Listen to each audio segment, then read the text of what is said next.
Good afternoon. Welcome to the Heritage Foundation and our Lewis Lehrman Auditorium. We, of course, welcome those on all of these occasions who join us on our heritage.org website and have that one last reminder for everyone in-house. Please check cell phones. We do appreciate you turning them off as we prepare to begin and for recording purposes of the program. We will post the program on our Heritage homepage within 24 hours for your future reference. And of course, our internet viewers are always welcome to send questions or comments to us at any time, simply emailing speaker@heritage.org. And as you note, today is a book event featuring our special guest. We will have copies of her book available in the foyer for you to purchase if you would like one. And our guest will be here on the podium to finish and sign them afterwards and to carry on conversations following our public events. Hosting our discussion today is Andrew Walker, who is a policy analyst in our Richard and Helen DeVos Center for Religion and Civil Society. He researches and writes about marriage, family, and the moral principles that support civil society. He also focuses on how ethics inform public policy decisions and investigates the role that religion plays in American political culture. Before joining us here at Heritage, he was a policy analyst and lobbyist for the Family Foundation of Kentucky. He is a native of Jacksonville, Illinois, and graduated summa cum laude from Southwestern Baptist University with a bachelor's degree in religion. He earned his master's degree, a divinity degree in theology from the Southern Baptist Theological Seminary, and is currently pursuing a master's of theology degree in ethics there, focusing on political ethics and church-state relations.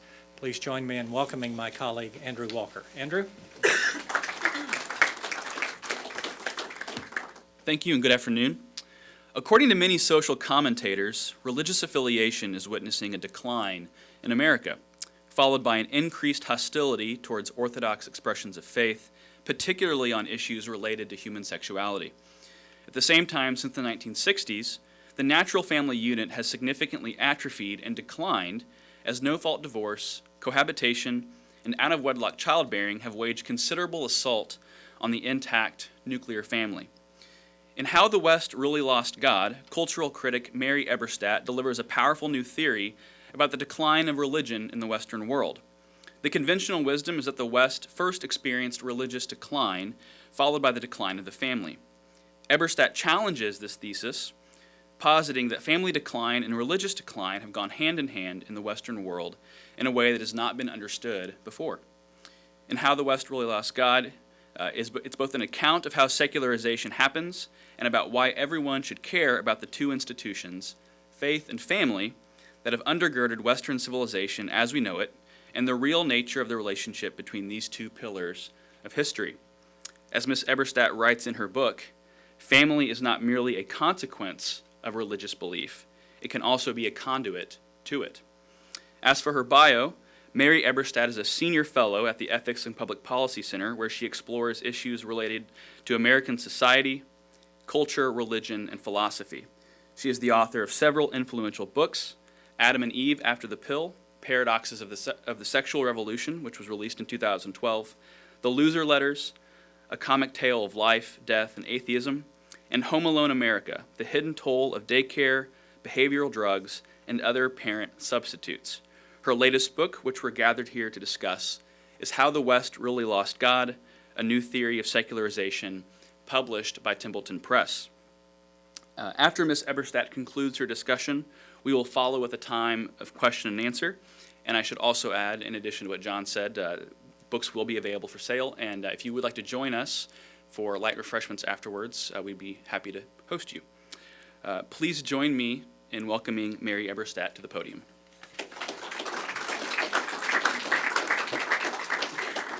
Thank you. Thank you all for coming out at lunchtime. Thank you for that lovely introduction, Andrew. I'm honored by the presence of everyone here, and I'm grateful to Heritage for this opportunity to talk about how the West really lost God.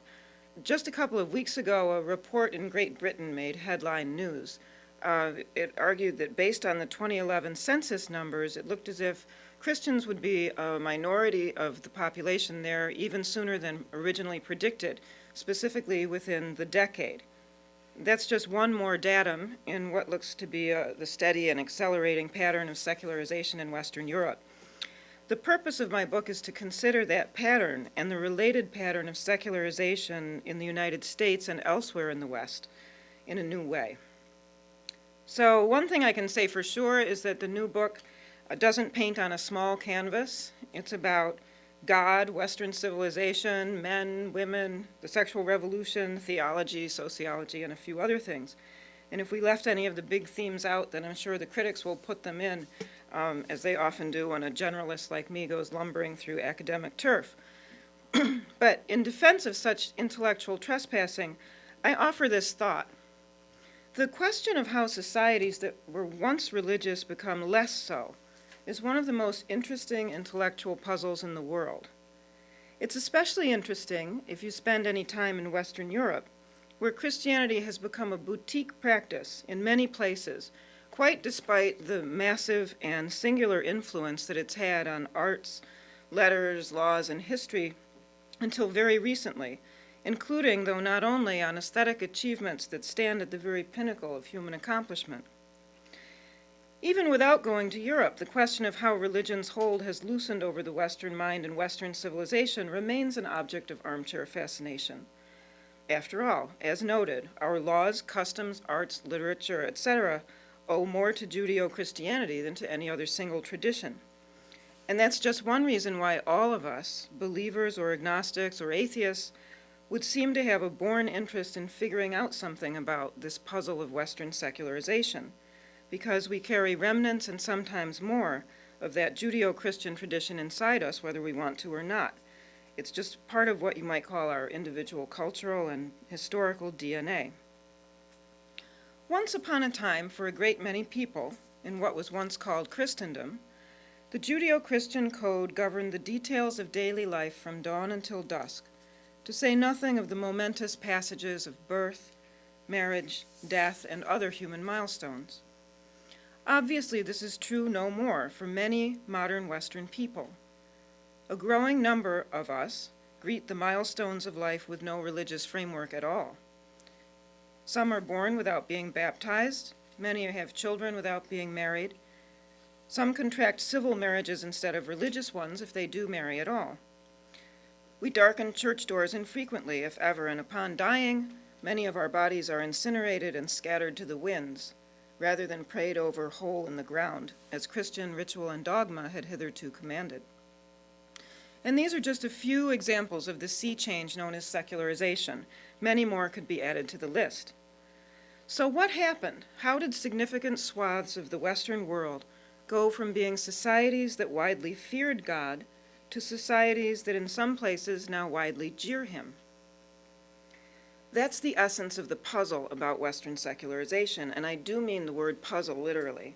Many times during the years that went into this book, it felt as if I were sitting at a table with a giant jigsaw puzzle spread out in front of me, and some days pushing the pieces this way, some days that way.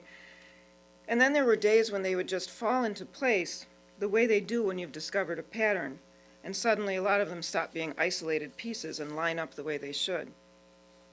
So it is with this puzzle. Industrialization, modern science, rationalism, feminism, family change, new atheism, urbanization, where do each of these separate forces fit into the big picture of secularization? Little by little, I came to the conclusion that the conventional storyline of secularization, although full of truth in certain ways, had gotten something pretty big wrong. It was as if modernity has pressed together all the pieces of this great puzzle in a way that looks right from a distance, but that a closer look reveals to be forced, not the right fit. And it was in the quest for a better fit of those pieces that the book, How the West Really Lost God, came about. So today I would like to sketch briefly some of the reasons why the pieces of the puzzle don't fit together the way we've been told they do. And then I'd like to explain what seems to have gone missing and offer a sketch of evidence for this contrarian view. The first problem with conventional ways of explaining secularization has to do with the historical timeline.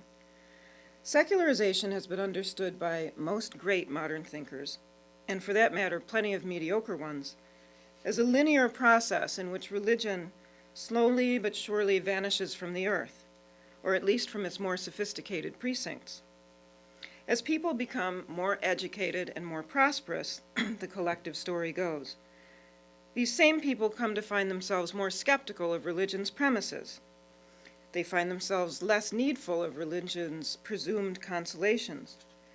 And hence, somewhere in the long run, many people have thought, religion, or specifically the Christianity once dominant on the European continent, will just die out. This could take a while. Friedrich Nietzsche famously predicted in his parable of the madman that it would take, quote, hundreds and hundreds of years for the news of God's death to reach everyone. But again, no matter how long it would take, there's been a kind of post-Enlightenment consensus, at least among secular thinkers, that in the long run, to paraphrase John Maynard Keynes in another context, God will be dead. Now, exactly which feature of modernity would do this has been unclear. But once again, it should be stressed, this process has been assumed by many people to be inexorable, like lit candles on a birthday cake. It's been conjectured. The religious faithful of the advanced West will sooner or later wink out until nobody's left. On inspection, there are several logical problems with this idea, including insurmountable ones. First, the conventional storyline does not describe the reality of Christianity's persistence in the world. American sociologist of religion Rodney Stark, who is a contrarian in these matters, wrote a lively essay in 1999 that's something of a classic. It was called Secularization, Rest in Peace, and it opened with an entertaining review of predictions of the demise of the Christian faith, going back to 1660 and continuing up to the present day, including but not limited to such secular prophets as Frederick the Great, Thomas Jefferson, Auguste Comte, Friedrich Engels, Sigmund Freud, and others. As Stark wryly implied, a lot of people proclaiming the death of God didn't get the fact that their own obituaries would be written long before the deities. Plainly, as he points out, the Almighty has not expired on the timeline predicted. And as a side note, the new atheists who are vocally frustrated about exactly this point, that is, Christianity's persistence in the world, would be the first to agree with him. So, that's problem one with the conventional storyline. Here's another one. Contrary to widely held stereotype, belief in the Christian God also isn't a straight-out function of social class or education. And this stereotype, too, is deeply ingrained. We saw this, for instance, a few years back, when the President of the United States unthinkingly repeated just this stereotype in singling out jobless rural people who supposedly, quote, cling to their guns and their religion. The implication was clear. Religion is something that embittered and poor people do. In this, the President was just reiterating a view offered many times before. Christianity, in the minds of many sophisticated secular people, is Karl Marx's famous opiate of the masses, a consolation prize for the poor and backward. Many people just take it for granted that the better off have less use for God than the worse off, and that smart and educated people have less use for religion than duller people. To be fair to President Obama, he's not the only one to have put that stereotype out there. Remember a somewhat notorious piece in the Washington Post 10 years ago now that described the followers of leading American evangelicals as, quote, largely poor, uneducated, and easy to command, unquote. Those are immortal words. Everyone knows these things, and yet, in actual fact, few people who believe in these stereotypes know the empirical truth. Once again, if the conventional account of secularization were correct, if it predicted who was religious and why, then we would reasonably expect to find that the poorer and less educated people are, the more religious they would be. So the fact that these stereotypes are not correct, and that we can point to cases where the opposite is true, means once again that the conventional understanding of secularization has missed something. Here's an example. A British historian named Hugh MacLeod has done fascinating work on London between 1870 and 1914. His book is called Class and Religion in the Late Victorian City. He documents that among Anglicans in London during that period, quote, the number of worshippers rises at first gradually and then steeply with each step up the social ladder, unquote. Put differently, quote, the poorest districts tended to have the lowest rates of church attendance, and those with large upper middle class and upper class populations had the highest, unquote. In other words, and in contrast to the perhaps Dickensian idea of the pious moral or the pious poor morally outshining a debauched upper class, reality among the populace seems to have been the opposite in Victorian London. Quote, only a small proportion of working class adults, the historian observes, attended the main Sunday church services, unquote. British historian Callan G. Brown, who's another expert on the numbers, makes the same point about religiosity during those years, that contrary to common wisdom, quote, the working class were irreligious, and the middle classes were the church-going bastions of civil morality, unquote. Much the same pattern can be found in the United States today, and it is one more pattern subversive of the idea that economic and intellectual sophistication are ipso facto the natural enemies of religious faith. Consider a prominent book published in 2010 by sociologists Robert D. Putnam and David E. Campbell called American Grace, How Religion Divides and Unites Us. It single-handedly refutes the idea that religiosity in the United States is a lower-class affair. During the first half of the 20th century, the authors observe, college-educated people participated more in churches than did those with less education. That pattern changed during the 1960s, which saw church attendance fall off most among the educated. But then there emerged another pattern, according to which attendance tended to rise again faster among the educated than among the less educated.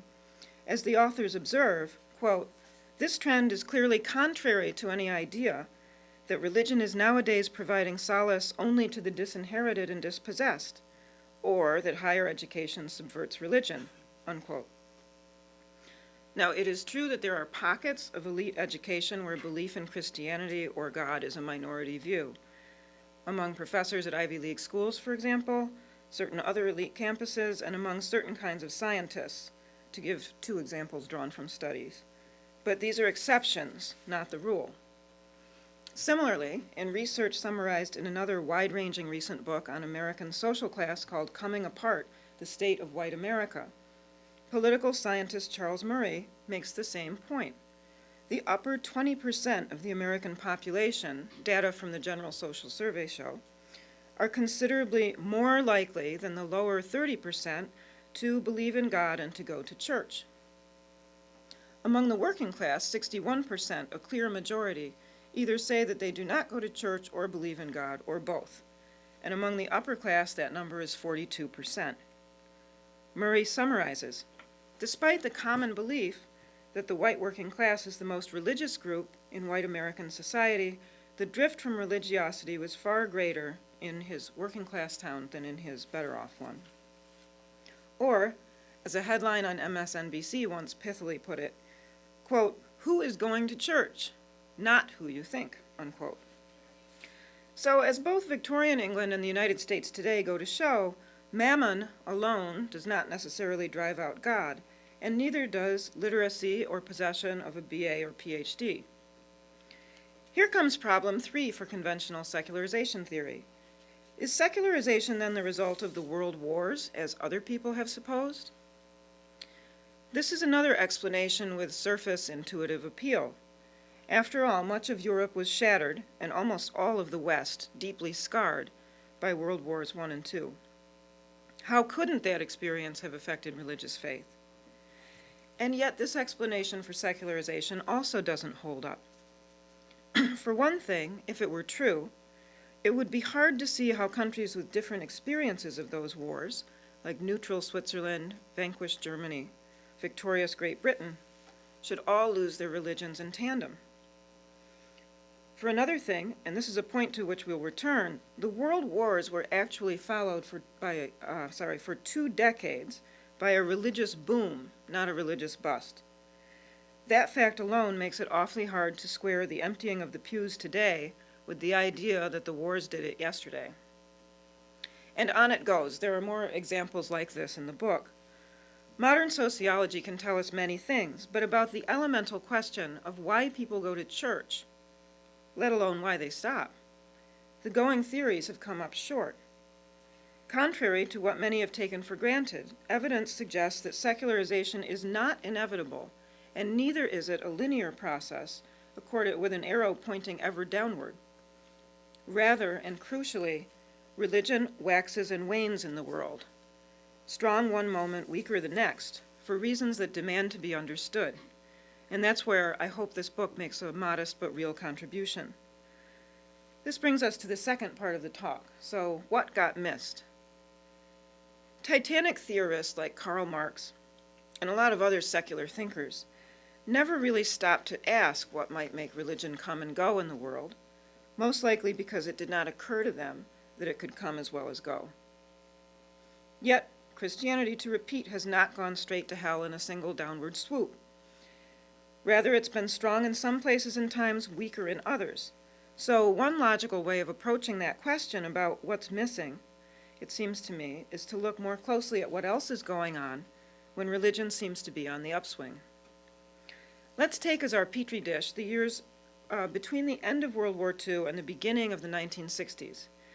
As historians and sociologists have documented, and as some people in this room who were around then might anecdotally remember, those particular years saw a remarkable revival of Christianity across the Western world. Church attendance was up, denominational affiliation was up, baptisms and related ceremonies increased, religious language and religious ideas influenced public speech, manners, laws, arts, even popular culture like movies, as many classics from the 1950s go to show. This religious flowering was true not only in the United States, but across the Western world, as British historians Callum G. Brown and Michael Snape have independently documented. Australia, Great Britain, Germany, Canada, Denmark, and more countries, i.e. most of the West, including some that are very secular today, all saw an unanticipated rise in church-going and a profession of belief during those same years. Remarkably, this revival applied to the vanquished as well as the victorious, the impoverished as well as the affluent. In the United States, so pronounced was this revival, so influential in the public square, that some people assumed it would always continue this way, that religious faith, not its decline, would be inevitable. Will Herberg, who was perhaps among the single most influential sociologist of religion during those years, actually wrote in a classic book called Protestant Catholic Jew that the village atheist was a vanishing figure in American life, that even agnosticism seemed to be in historical eclipse, and that, as already mentioned, this revival was something new on the scene, transpiring somehow in the 2 decades following the war. To us, of course, half a century plus later, Herberg's observations sound remote and even exotic, the opposite of Christianity's fate in the public square today. Most people, whether secular or religious, would agree that today, traditional Christianity in America is playing defense, not offense. Traditional Christianity has been battered for many years now by a combination of forces: the sexual revolution, the legacy of Catholic Church sex scandals, an increasingly aggressive anti-Christian coalition of new atheists, political activists, and libertarian secularist allies, and more recently by an administration in Washington that appears more reflexively skeptical and at times openly contemptuous of traditional Christianity than any since the First Amendment was penned. Herberg's America of bustling churches and defensive secularists is simply unrecognizable to us in 2013. But what happened to make that dramatic post-war religious revival possible? Well, let's look again at those same years. What else was going on at the exact same time across the Western world, not only in America, but almost all of Western Europe and Canada and Australia too? The answer is that the extraordinary religious boom was accompanied by another boom even more familiar, the baby boom, which was itself preceded and accompanied by a marriage boom. Again, neither of these were anticipated by demographers, but they spread across the West during those same years. That's the thesis of how the West really lost God in a nutshell. It's that living in families, meaning families that are married and with children, is an important part of what drives many people to church. I'll say a few words in closing about just a couple of reasons why this might be so. I think there are many reasons, and they are delivered in a couple of chapters in the book. But if you look at the timeline of the West and you ask what happened to Christianity, what you find is that it is only as strong as the family on which it depends. Family and faith are the invisible double helix of society, dependent on one another for support and reproduction. The combined boomlets of babies, marriages, and Christian practice from the late 1940s into the early 1960s are alone powerful evidence that this relationship is integral to understanding the real causes of Christian religious decline. Here are a few other ways of bolstering that claim from different directions. What is the least religious region in what was once known as the Christian West? Any takers? It's Scandinavia, yes. Poll and survey data confirm this. Only 10% of Danes and Swedes believe in hell, for example, which is the lowest number in the Western world. The rate of weekly church attendance is lower there than anywhere else. Few people say they believe the Bible was divinely inspired, and so on. So what else do we know about Scandinavia? Well, we know that Scandinavians were way ahead of the Western curve in finding marriage and childbearing to be increasingly optional behaviors. Scandinavian rates of out-of-wedlock births have led the Western world. Just as interesting, I think, is this lesser-known fact. More people in Scandinavia live alone in households of one than anywhere else in the world. In Sweden now, half of Swedish households are households of one person. In Norway, it's something like 40%.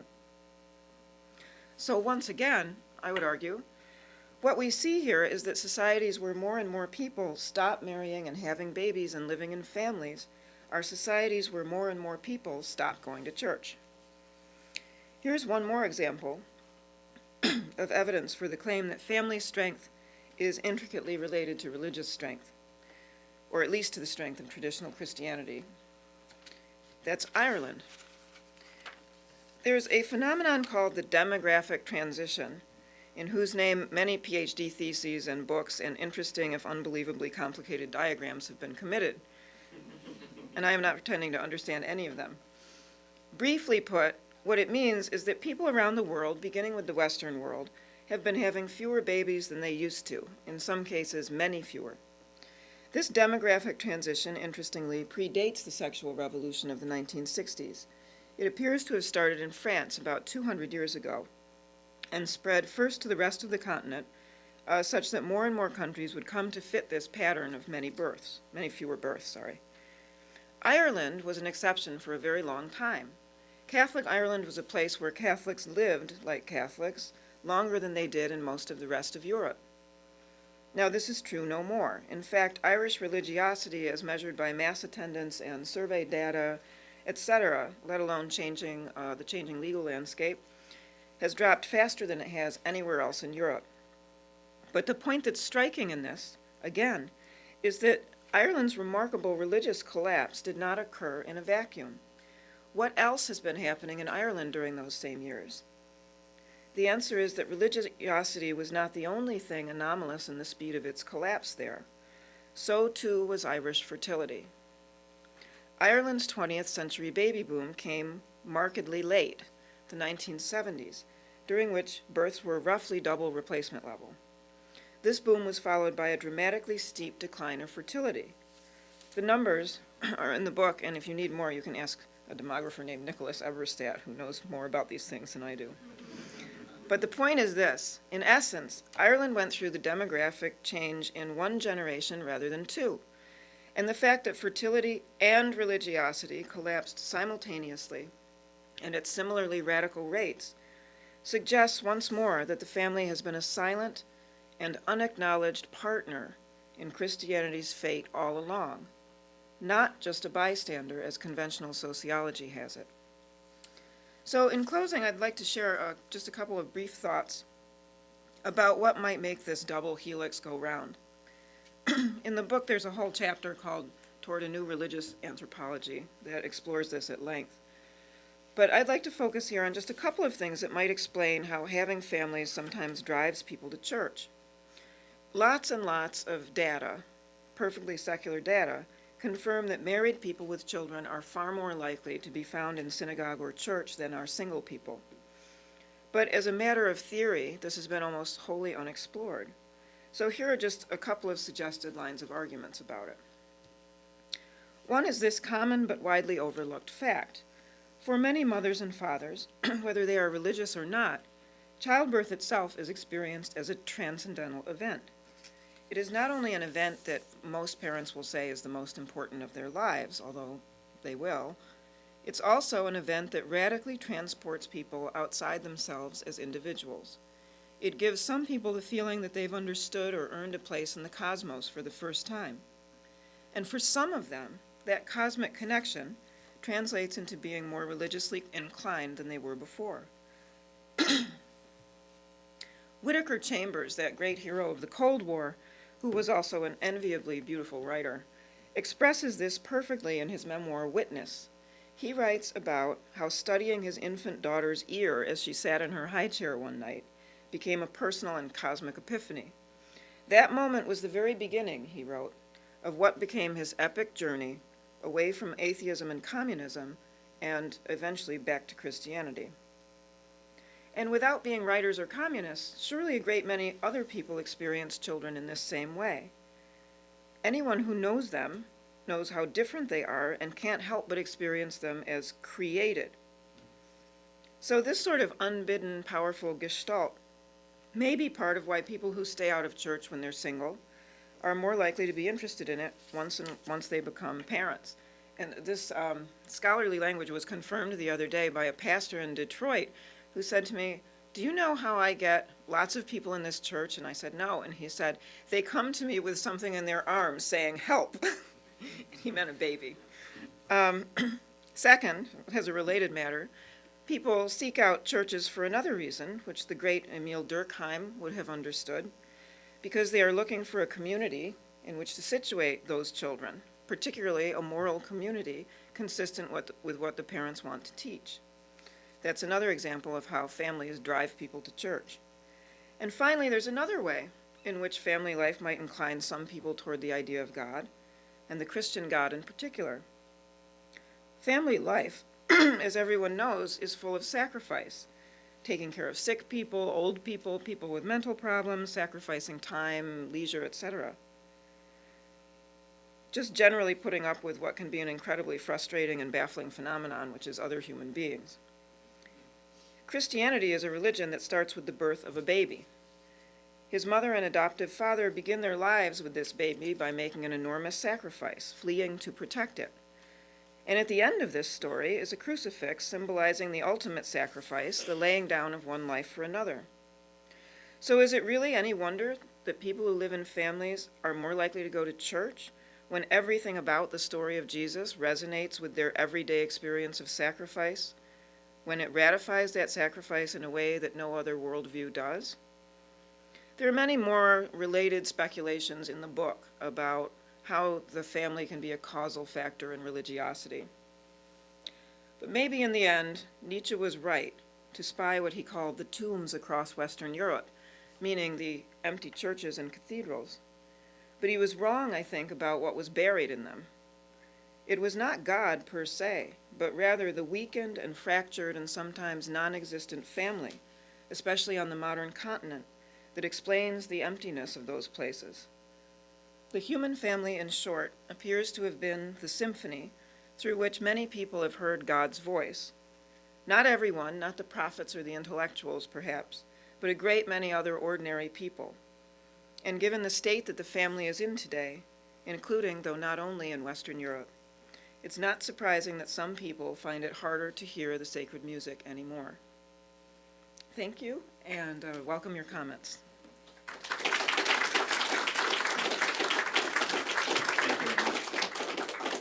We'll allow for a time of question and answer right now, and I think we have microphones going around.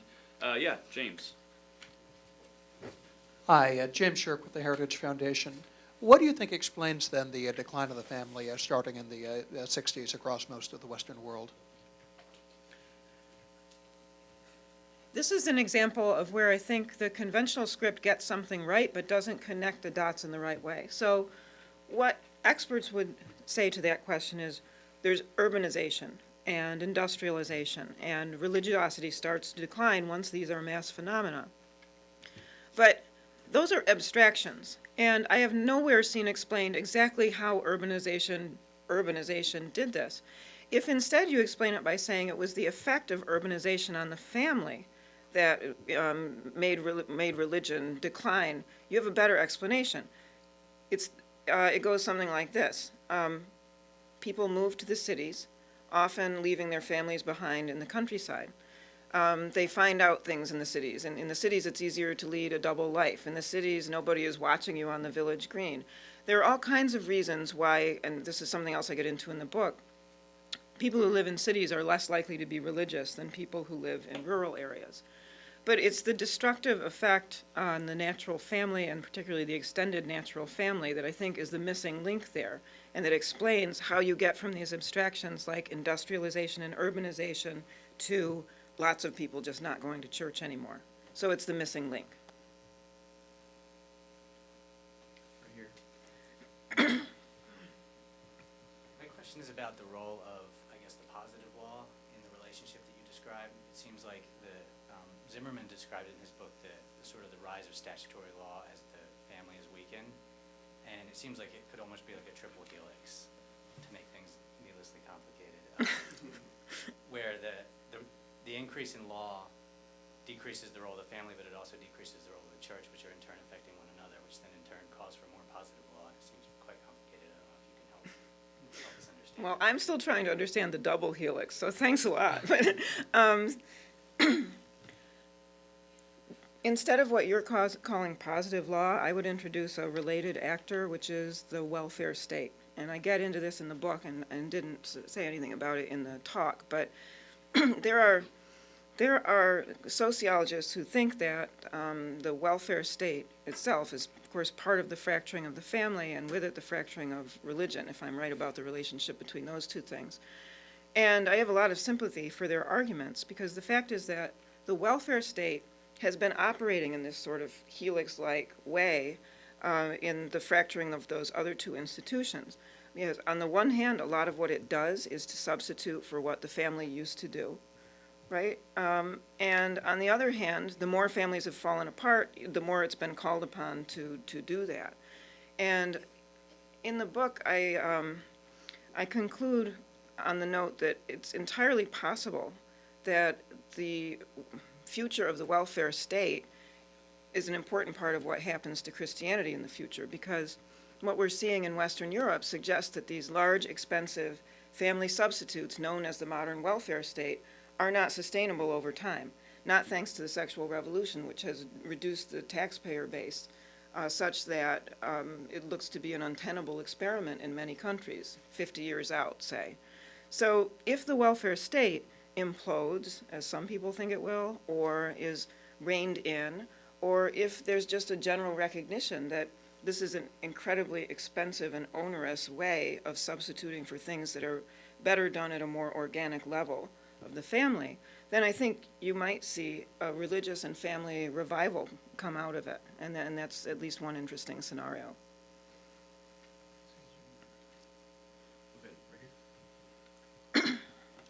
Adam Brickley here at Heritage. I was wondering if you would address, I guess, the increasing role of organized religious groups in promoting their own secularization. I was at a rather large church of a very traditional Protestant denomination, which I won't name, recently, where the individual preaching said, I believe he said that belief in God was not necessary for Christianity, belief in the resurrection was not necessary for Christianity, and they were sending out postcards for their upcoming support of gay marriage event and adding blessings for economic justice. How do we count those people in the milieu of Christian versus secular, and how are the denominations, frankly, self-immolating and cannibalizing, affecting this? There's an entire chapter in the book called Assisted Religious Suicide. And it's about the doctrinal and other changes in the kinds of churches that you describe. Now, here's an interesting thing, and this is not a controversial thing. This is not tendentiously put. this is a phenomenon that's been studied. The phenomenon called why strict churches are strong. So if you look at American Protestantism today, and you see that the churches that tried hard to be nicer and to jettison some of the very strict traditional moral code of Christianity and to bend with the times, and even to get behind sort of contrary ideas like Bishop Spong talking about overpopulation, for example, and how important it is not to procreate. Not just that procreation is a matter of indifference, but it's important not to. Those are the churches in demographic freefall now. Those churches will not exist in a while. On the other hand, the stricter Protestant denominations, the evangelical churches generally, are doing well not only in America but across Africa. So a couple of take-home points about this. One, if you're a pastor and you're indifferent to the question of people having babies, you are writing yourself out of a job demographically. That's part of what has happened here. And two, the effort to be nice doesn't really seem to get you more than a few years. In other words, it's not going to sustain your institution in the long run. This has not been well understood, that the effort to curtail or jettison the traditional Christian moral code has not been understood to result in institutional disaster. And so in the book, I have a chapter about why that has happened and using, again, perfectly secular social scientists to make the point because it's been well studied. Andrew, right here. Go ahead. You mentioned that Christianity has a strong ethical component that could be playing into this. What about the theology of Christianity itself being inherently familial? Mm-hmm. From the Trinity, Father and Son, to adoption of Christians as adopted children of God, to sibling relationships in the church. The most common word for Christian in the New Testament is brother, which is gender neutral to mean sibling. I could go on. Does the substantive theology of Christianity provide a bridge in the family to the church?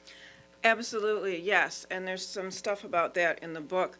And also, I flip it around and say, because of this, what you're calling the intrinsically familial metaphors and substance of Christianity, also because of this, when you live in an age, as we do, of fractured, scattered, atomized families, there are whole new barriers that are put up to Christian belief in ways that haven't been well understood and that I think are important to understand. So, for example, if you live in a world where many people grow up in fatherless homes, leave aside the social science about that and the outcomes and all of this.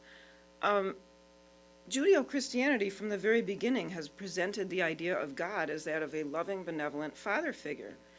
If you don't have that in your life, you've got a little more of a conceptual reach, right, to understand where that's coming from.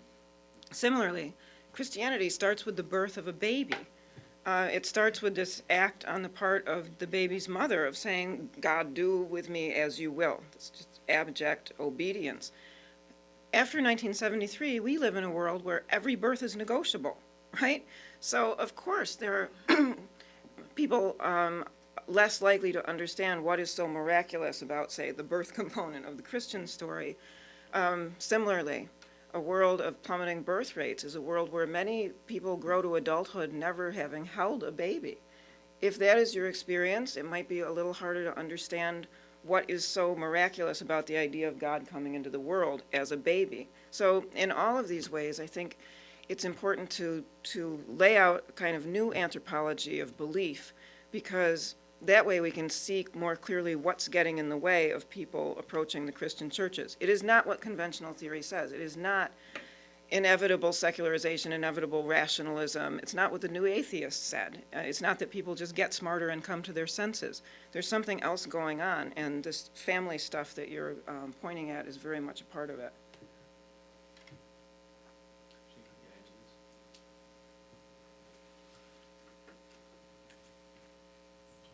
I'm curious how the data in regards to single parents or unmarried parents, because I'm seeing a lot more of my friends now having kids without getting married, plays into the data about attending church. Do you find it's just the marriage and family aspect that you find more people are attending church, or is it just the fertility aspect? I'm curious if No, you distinguish that at all. No, marriage is part of this, and I am not an expert on this. I would refer you to Brad Wilcox's work, which is very important in this regard. There is something about marriage that drives people to church, not just fertility. And also, I should be clear, of course, this is not a, in making the point about fertility, I'm not making some kind of reductionist argument like, a family of 12 is ipso facto more, religious than a family of one. It's not about stuff like that, but marriage does appear to have an independent effect on church-going, especially male church-going. I know that'll really surprise the guys in the room. We'll go in the back with Josh back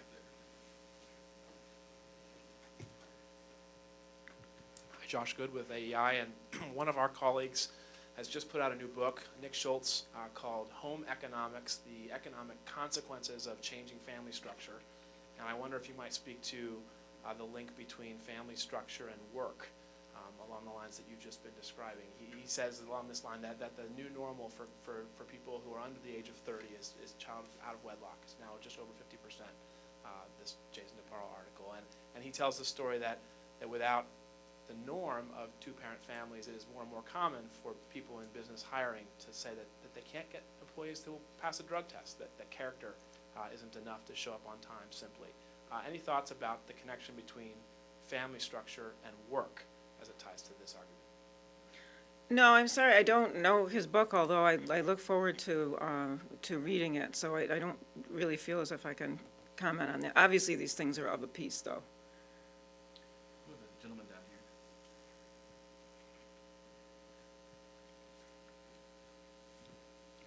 here.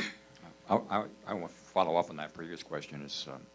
I've always associated family decline and religious decline with moral decline, and yet you mentioned the fact that the Nordic countries are in the vanguard of this, and yet the Nordic countries economically seem to be doing quite well right now. Am I missing something here, or have you ever thought about that particular aspect? I think there were riots in Stockholm last week. How well they're doing over time is going to depend on whether they have enough taxpayers to support their extended welfare states. It's also the case that the Nordic countries are more homogenous than the rest of Europe, as I understand it, which probably has something to do with what has hitherto been a kind of social cohesion that you don't see in places with more diversity. I don't think the verdict is in yet. I mean, we're very new into all of these experiments, including the experiment of the sexual revolution. Just because they've been part of the wallpaper of our lifetimes doesn't mean that they aren't relatively new in human experience. I think it's, Nietzsche was right to say hundreds and hundreds of years is what it's going to take for these experiments to pan out, including that of the welfare state. In the very back, right there. I'm Dino Drudy, and although I do co-chair the committee at my congregation that interfaces with the denomination, so this issue is one of many that concerns me. The question I have for you is, how do you prove which phenomenon is causing the other one? Mm-hmm. How do you show that it's the decline of family which is causing the decline of religion, not the decline of religion which is causing the decline of family? Right. And because families are sort of optional in most religions, even fairly strict ones, is it possible that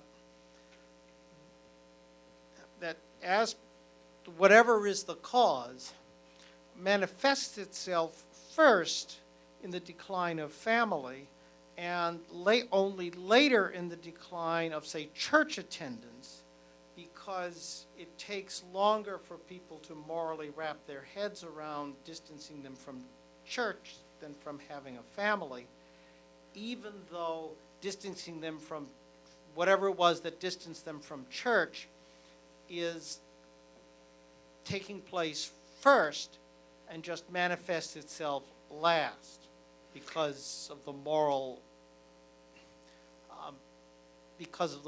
pressures that religious attendance entails. The reason to talk about the double helix is because I think that that is what best describes the relationship between the two. And its purpose is to get away from monocausal ways of looking at this. In other words, or to switch metaphors, I think it's a two-way street. I think it's both that religious decline is causing family decline. That is the conventional causal model. In other words, first people lose their religion, and then they stop having families, or they stop having families of size, or they stop, et cetera, being so interested in families. But my point is it's a two-way street. It's both things at once, and they are so hard to disentangle that the causal model of the helix looks like the only thing that really explains it. So instead of trying to say, well, it's always that family decline comes first and then this other thing happens, no, I think that's a faulty model, and that's why we need something three-dimensional that can't be separated without rendering each side impossible to reproduce itself. Time for one more question, and has anyone over there raised their hands? I've not seen. We'll go ahead, yeah, the lady in the corner. Hi, I was just wondering, you talked about the 50s and 60s, the reverting back to the strong family structure. Have you found what causes those reverting back, those times when people revert back to strong family and strong religion? Like, what could we be looking for? Where do we reverse the shift? Well, I don't like the word revert because I don't like the idea, going back to the 50s. There are other periods, like the Victorian period, where I focus on that. That's why I focus on that, where you see that these things cannot be disentangled. What I'm saying is that when you see that the family is strong, you will see the churches are full. That's the nature of that relationship. And I'm sure, this is really not something I know much about, but I mean, I know governments that try to tweak things by making it cheaper for people to have children have had various kinds of success. That's something that should be studied. Mostly not success is my understanding, because these are deep matters that a few extra $100 a year probably aren't going to persuade you one way or another. Obviously, there's a role for policy in this. That's not something that I get into in the book, but it's certainly a place for future study and future direction. I might actually end with my own question. How would you trace a pro-family revolution if things were to turn around and we were to get religion and family going again? How would you predict that happening, or how would we change the course we're on? Well, if part of the argument of the book is correct, and the welfare state has been propping up the fractured family, as we saw, for example, in the Julia video, everybody remembers the Julia video, the welfare state makes this cradle-to-grave promise: we will take care of you at every stage of life. Now, first of all, the question is that promise sustainable? But even leaving that aside, there's something else that we can look at that's very interesting. In 2008, when the economic crisis began, a couple of interesting things happened. One, a lot of adult children did not strike out on their own, but went back to their homes of their parents, and this is known as the Boomerang Generation. And this got a lot of bad press, including from parents. But two, there was also a drop in the divorce rate. And divorce lawyers said at the time, this is because of the economic crisis. Both of these are examples of how, in times of economic adversity, people look to their nearer and more organic connections. There are things about hard times that drive people home. The same is true of church, as we saw in a very different way after 9/11, when suddenly the churches were full, and people who hadn't been to church in decades were suddenly showing up for a few Sundays.